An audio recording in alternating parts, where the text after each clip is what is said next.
사도신경으로 신앙 고백을 드림으로 12월 둘째 주 주일 예배를 하나님께 드리겠습니다. 전능하사 천지를 창조하신 하나님 아버지를 내가 믿사오며 그 외아들 우리 주 예수 그리스도를 믿사오니 이는 성령으로 잉태하사 동정녀 마리아에게 나시고 본디오 빌라도에게 고난을 받으사 십자가에 못 박혀 죽으시고 장사한 지 사흘 만에 죽은 자 가운데서 다시 살아나시며 하늘에 오르사 전능하신 하나님 우편에 앉아 계시다가 저리로서 산 자와 죽은 자를 심판하러 오시리라. 성령을 믿사오며 거룩한 교회와 성도가 서로 교통하는 것과 죄를 사하여 주시는 것과 몸이 다시 사는 것과 영원히 사는 것을 믿사옵나이다. 아멘. 찬송가 285장으로 하나님께 영광을 돌립니다.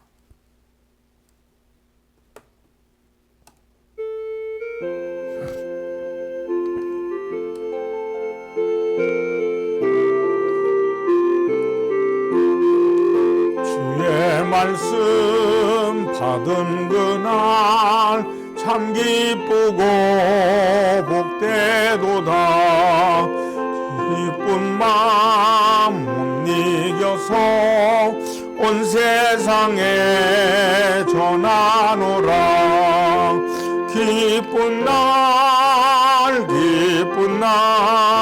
주 나의 죄 다 씻은 날 깨어서 기도하고 늘 기쁘게 살아가리.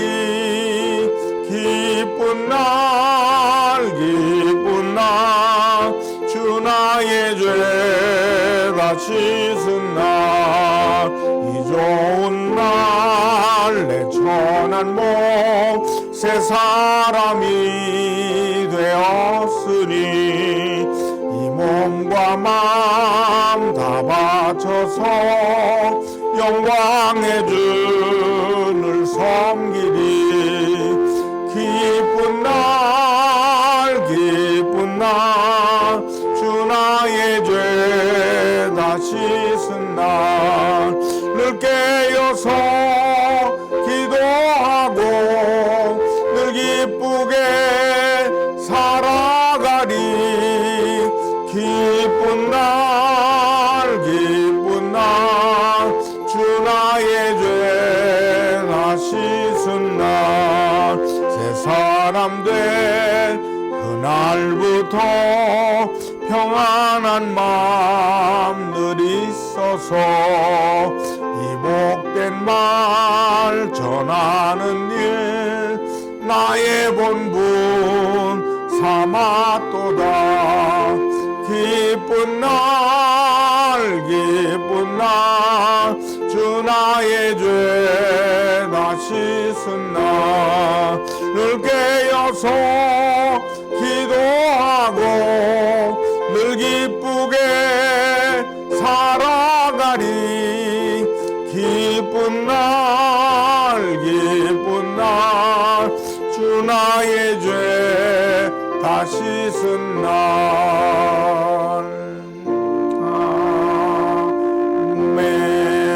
아멘. 기도드리겠습니다. 하나님 아버지 고맙습니다. 오늘은 12월 둘째 주일 성서주일입니다. 하나님께서 우리에게 말씀으로 찾아오셨기에 오늘 우리에게 주신 귀한 말씀 귀하게 그리고 아름답게 감사함으로 받듭니다. 하나님 말씀을 전하는 자도 복을 받고 듣는 자도 복을 받고 살아계신 주님을 온전히 만나는 복 있는 시간이 되게 하여 주시옵소서. 말씀을 듣다가 우리의 심령이 변화되게 하신 것처럼 말씀을 듣다가도 치료가 임하게 하시고 말씀을 듣는 중에 하나님의 살아계심을 뜨겁게 느끼는 귀한 시간 되게 하여 주시옵소서. 예수님의 이름으로 기도드립니다. 아멘. 하나님 말씀은 디모데후서 3장 15절 말씀을 보시겠습니다. 또 어려서부터 성경을 알았나니 성경은 능히 너로 하여금 그리스도 예수 안에 있는 믿음으로 말미암아 구원에 이르는 지혜가 있게 하느니라. 디모데후서 3장 15절 말씀을 통해 생명의 말씀, 이런 제목으로 은혜를 나누겠습니다. 오늘은 성서주일입니다. 특별히 우리나라에 복음이 들어온 것을 생각해 보면서 그 복음이 들어올 때 하나님의 말씀이 이 땅에 도착한 것, 성경책을 통해서 큰 은혜 받았던 것, 이것도 한번 우리들이 살펴보면서 하나님이 우리에게 성경을 통해 이렇게 큰 역사를 일으킨 것처럼 우리를 통해서 성경을 귀하게 여길 때 많은 영혼들에게도 아름답게 살아나는 역사, 응답받는 역사가 임하게 될 줄 믿습니다. 우리나라에 복음이 들어온 것은 1885년입니다. 그러니까 한국 기독교 역사는 올해로 141년이 되는 해입니다. 1885년 4월 5일, 그날은 부활절 아침입니다. 언더우드 목사님과 아펜젤라 목사님이 일본에서 출발해서 인천 제물포항에 도착했습니다. 이것이 공식적인 한국 기독교 선교의 시작입니다. 이 당시 우리나라에서 외교관리로 일본에 가 있던 이수정이라는 분이 일본에서 전도를 받고 예수님을 영접합니다. 그리고 마가복음 성경을 한글로 번역했습니다. 이 성경을 가지고 언더우드 그리고 아펜젤라 두 선교사님이 우리나라에 들어온 것입니다. 그런데 선교사들이 우리나라에 당도했을 때 놀라운 일이 있었습니다. 이미 우리나라는 자국어로 한글로 번역된 성경을 가지고 있었던 것입니다. 이것은 세계 최초입니다. 우리나라는 선교사들이 들어오기 전에 이미 성경이 한글로 번역이 되어 있었고, 그리고 또 놀라운 것은 선교사들이 들어오기도 전에 이미 한국에서는 교회가 세워져 있었습니다. 우리 대한민국이 그런 나라입니다. 그러니 우리나라가 얼마나 복을 많이 받은 나라인지를 우리는 짐작해 알 수 있습니다. 우리나라에 성경이 들어오면서 일어났던 중요한 사건 몇 개를 살펴보겠습니다. 우리나라에 성경이 처음 유입된 것은 1816년 9월쯤으로 여겨집니다. 1816년으로 거슬러 올라갑니다. 지금으로부터 210년 전입니다. 영국의 두 함선이 표류하다가 서해안에 도착하게 됩니다. 이때 두 배의 상황을 살펴보기 위해서 조대복이라는 사람과 이승열이라고 하는 사람이 문정을 나갑니다. 이 두 사람이 배에 당도하였다가 영국인들에게 선물로 받은 책이 한 권 있었는데 그 책이 바로 홀리 바이블, 영어 성경입니다. 이 성경책을 조대복이라는 사람이 받았습니다. 항해일지 자료에 의하면 조대복은 영국인이 주는 선물을 극구 사양하다가 나중에 받았다고 되어 있습니다. 그 후에 두 사람은 문정을 잘못했다는 죄목으로 파직을 당합니다. 그리고 그가 받은 성경책의 행방은 그 후에 어떻게 되었는지 알 길이 없습니다. 이것이 우리나라에 성경이 최초로 유입된 사건입니다. 안타깝게도 이 사건은 그냥 이렇게 끝나버렸습니다. 그리고 반세기가 흘렀습니다. 정확히 50년의 세월이 흘러서 한국 기독교 역사에 큰 사건이 안에 발생합니다. 영국의 토마스 선교사님이 1866년 9월에 한문 성경을 잔뜩 싣고 우리나라에 보급해 주기 위해 선교를 하기 위해서 제너럴 셔먼호에 타고서 평양 만경대에 도착합니다. 이때 불행하게도 우리나라와 격렬한 싸움이 벌어졌습니다.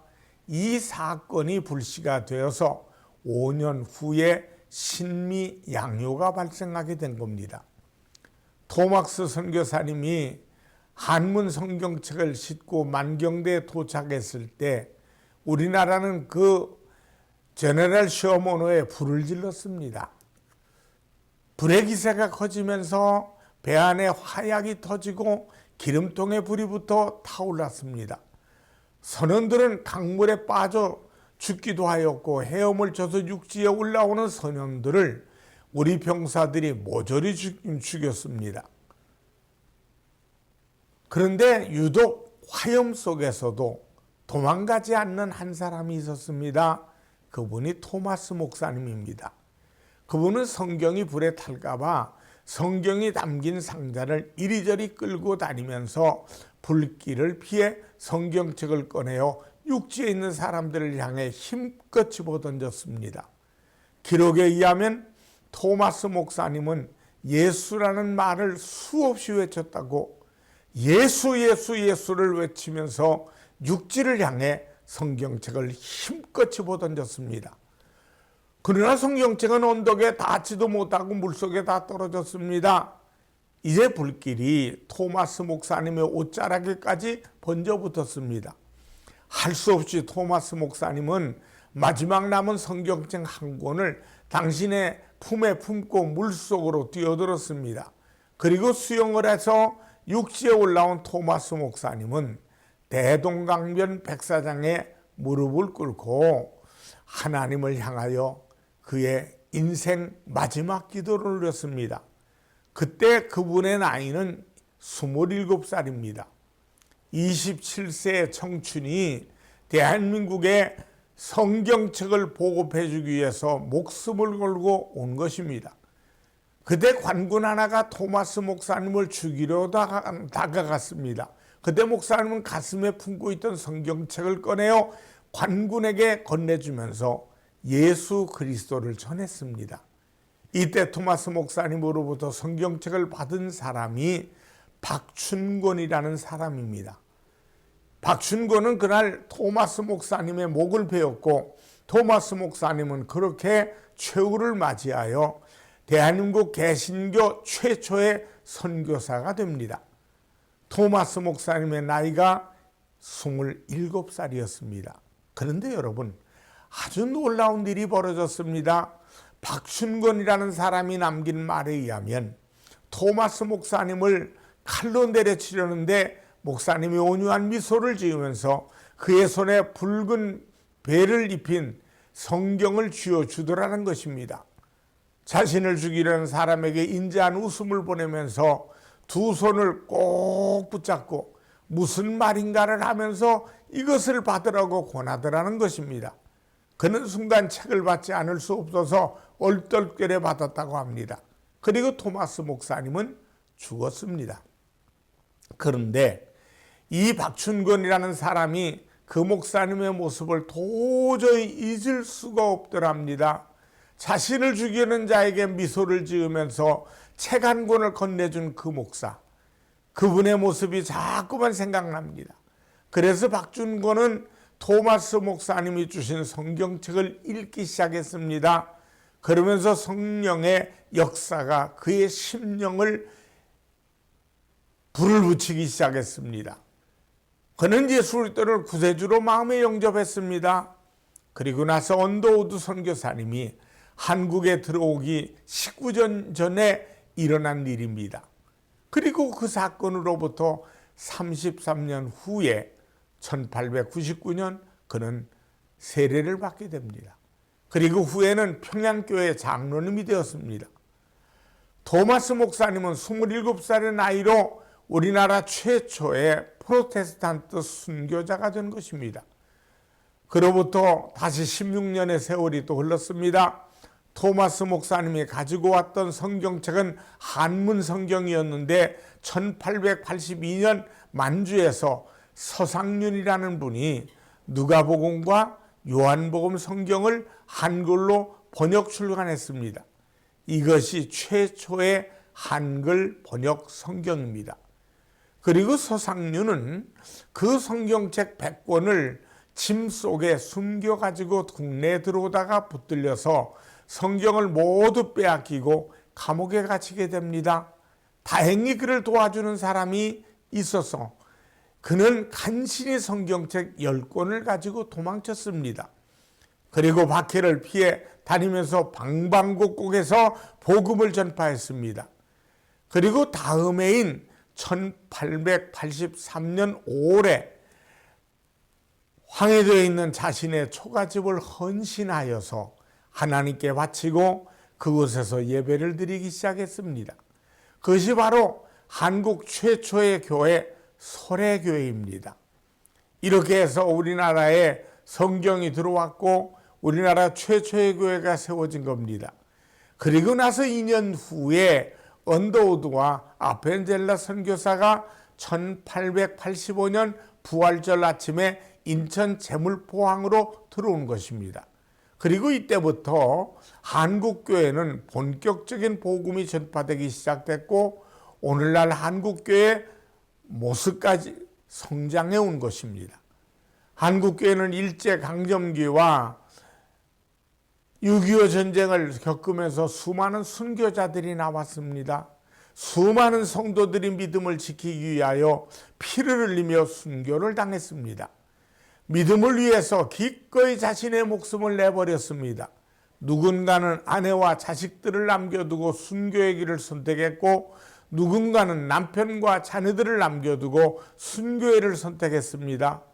또 누군가는 부모와 형제들을 남겨두고 순교의 길을 선택했습니다. 여러분, 왜 그랬을까요? 왜 수많은 사람들이 예수를 부인하면 살려주겠다고 함에도 불구하고 저들은 왜 예수가 누구이길래 그 예수를 버리지 못하고 자신이 목숨을 버려가면서까지 순교를 당하면서 믿음을 지킨 것일까요? 도대체 예수가 뭐라고 그 무서운 고문을 당하며 죽어가면서도 그분을 부인하지 않고 순교의 길을 선택한 것일까요? 왜 토마스 선교사님은 27살의 청춘을 알지도 못하는 대한민국 사람들을 위하여 성경을 전해주고 피를 흘리며 순교를 당한 것일까요? 그것은 바로 예수 그리스도 안에 있는 구원과 영생을 전해주기 위해서입니다. 예수 안에 죄의 용서가 있고 구원이 있고 영생이 있습니다. 그 예수 그리스도의 이야기, 구원의 이야기가 담겨있는 성경에 담겨져 있습니다. 오늘 본문 디모데후서 3장 15절은 우리들에게 이렇게 말씀합니다. 성경은 능히 너희로 하여금 그리스도 예수 안에 있는 믿음으로 말미암아 구원에 이르는 지혜가 있게 하느니라.